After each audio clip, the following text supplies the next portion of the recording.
السلام عليكم. اسمع الفيديو ده كده. مثلا ميزة اكرم مش ان هو مثلا يقول لك ما انا مش مهاري، ماشي بس بعرف اقطع الكوره ماشي. وبصيها. تمام. انت ما كنتش عايز تزود حته زياده على اكرم؟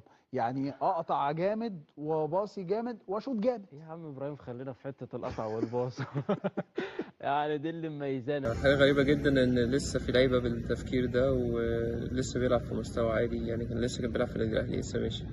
إنه يطلب منه يطور حتى يضيف حاجة بسيطة ليه ومش عايز يطورها، هو مبسوط بالبيزكس اللي عنده وهسميها بيزكس ملهاش أي اسم تاني. وأنا مش عارف إزاي لعيب زي ده كان لسه بيلعب في النادي الأهلي.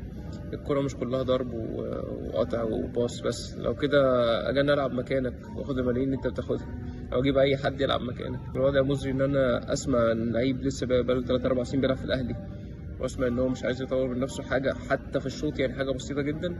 فمعنى كده ان في حاجه غلط في النادي الاهلي قبل ما تكون في حاجه غلط في اللعيب. طبعا انا طول عمري ما بحبش اكرم، عشان انا شايف ان اللعيب اللي بيضرب او الفيتنس بتاعه عالي بس ما عندوش كوره، ده بالنسبه لي مش لعيب كوره. يلعب بقى دوري درجه تانية ويلعب في الدوري المصري في اي فرقه تانية.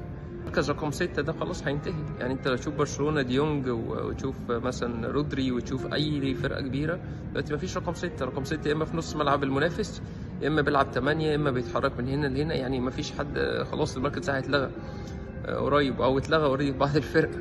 وزي ما قلت اكرم حلو انه مشى، عشان اي لعيب في مصر مش عايز يطور من نفسه بس هيعيش يلعب في النادي الاهلي.